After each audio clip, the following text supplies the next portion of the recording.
Bharat Afsan news और मैं हूं आपके साथ गौरी। आइए शुरुआत करते हैं देश भर की सभी छोटी बड़ी खबरों के साथ। भारतीय किसान यूनियन ने अपनी मांगों को लेकर तहसील पर दिया धरना, अर्धनग्न होकर किया धरना प्रदर्शन। बुलंदशहर में बुधवार को सिकंदराबाद में अपनी मांगों को लेकर भाकियू संपूर्ण भारत के कार्यकर्ताओं ने तहसील पर धरना प्रदर्शन किया। वहीं एसडीएम की कार्यशैली से नाराज किसानों ने मांगे पूरी न होने पर अनिश्चितकाल धरने पर बैठ गए।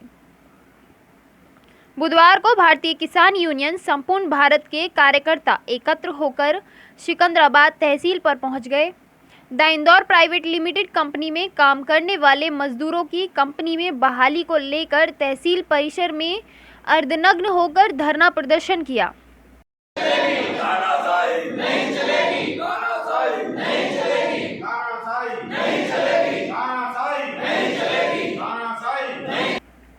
इस दौरान भारतीय किसान यूनियन संपूर्ण भारत के प्रदेश अध्यक्ष चौधरी पवन तेवतिया ने बताया कि सिकंदराबाद के औद्योगिक क्षेत्र जोखाबाद में the Indore private limited company में 34 मजदूर लगभग 25-25 साल से फैक्ट्री में कार्य कर रहे थे, लेकिन कोरोना काल के समय मजदूरों की छटनी करने के बहाने 14 मजदूरों को कंपनी ने बाहर का रास्ता दिखा दिया। उन्होंने कहा कि इंडस्ट्री एरिया में the Indore private limited company द्वारा लॉकडाउन के नाम पर कर्मचारियों के साथ अत्याचार एवं शोषण किया गया। लॉकडाउन के नाम पर 25-25 वर्ष पुराने कर्मचारियों को बिना वेतन के अब तक कंपनी से बाहर कर दिया। मजदूर कर्मचारियों के सामने भूखे मरने की नौबत तक आ रही है। मजदूरों की समस्याओं को लेकर 3 दिन पूर्व एसडीएम सिकंदराबाद राकेश कुमार को कंपनी में मजदूरों की बहाली की मांग करते हुए एक ज्ञापन दिया था। ज्ञापन के माध्यम से मांग की गई थी कि या तो बुधवार तक कंपनी कर्मचारियों की मांगों को पूरा करे, अन्यथा आंदोलन किया जाएगा। भारतीय किसान यूनियन संपूर्ण भारत के प्रदेश अध्यक्ष चौधरी पवन तेवतिया ने बताया कि आज किसान तहसील परिसर पहुंचे तो एसडीएम सिकंदराबाद का रवैया तानाशाह पूर्वक था। उन्होंने आरोप लगाते हुए कहा कि एसडीएम ने किसानों की समस्या का समाधान तो दूर, उनकी बात सुनने के लिए उनके बीच नहीं पहुंचे। इस बात से नाराज किसान मजदूरों के साथ तहसील परिसर में ही अर्धनग्न होकर अनिश्चितकालीन धरने पर बैठ गए। प्रदेश उपाध्यक्ष अनिल काका ने बताया कि जब तक मजदूरों की समस्या का समाधान कंपनी द्वारा नहीं किया जाता, तब तक तहसील परिसर में किसान अनिश्चितकालीन धरने पर बैठे रहेंगे।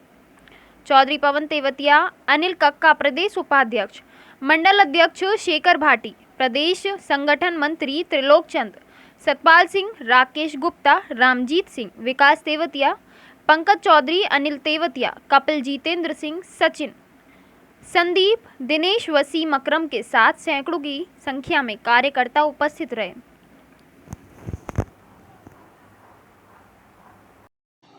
मैं पवन तेवतिया, प्रदेश अध्यक्ष भारतीय किसान यूनियन संपूर्ण भारत से।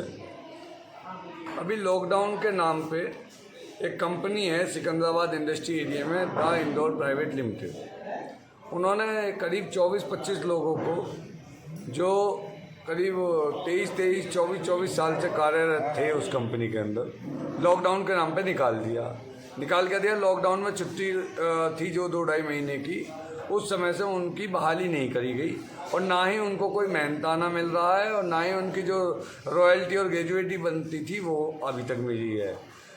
इस संबंध में हमने 4-5 दिन पहले एसडीएम साहब को एक ज्ञापन दिया था और एसडीएम साहब से कहा था कि आप लेबर वालों को और कंपनी वाले लोगों को बुला लो और बैठ के वार्ता होके इन लोगों को कार्य पे रखवा दीजिए, इन पे रोटी रोजी का संकट मंडरा रहा है। आज हम सुबह 10 बजे यहाँ पहुँच गए, लेकिन जो एसडीएम साहब का रवैया देखने को में आया है, एसडीएम साहब का रवैया बिल्कुल तानाशाही वाला रवैया रहा है। ना ही तो हमारे बीच में एसडीएम साहब उपस्थित हुए और ना ही इन्होंने किसी भी सक्षम अधिकारी को हमारे बीच में आने दिया। तो इसमें साफ साफ नज़र आ रहा है कि कहीं ना कहीं मैनेजमेंट चल रहा है, या तो कंपनी ने एसडीएम साहब को भी कुछ ना कुछ लॉलीपॉप दे दी है, नहीं तो इतने भ्रष्टाचार कहीं भी नहीं है कि भाई आपके दरवाजे पे ये लोग यहाँ बैठे हुए हैं और आप इनकी अरदास नहीं सुन रहे, और जबकि आपने ही समय देके इनको आज यहाँ बुलाया हो और आप इनके बीच में उपस्थित नहीं हो रही हो, तो ये बिल्कुल तानाशाह रवैया है जो कि हम बर्दाश्त नहीं करेंगे। इस खबर के प्रायोजक हैं सलीम बेंगल स्टोर। हमारे यहाँ हर प्रकार की चूड़ियाँ, कंगन, दुल्हन चूड़ा थोक और रिटेल में उपलब्ध है। हमारा पता है काली नदी रोड, फूलवाली गली, फैसलाबाद, बुलंदशहर।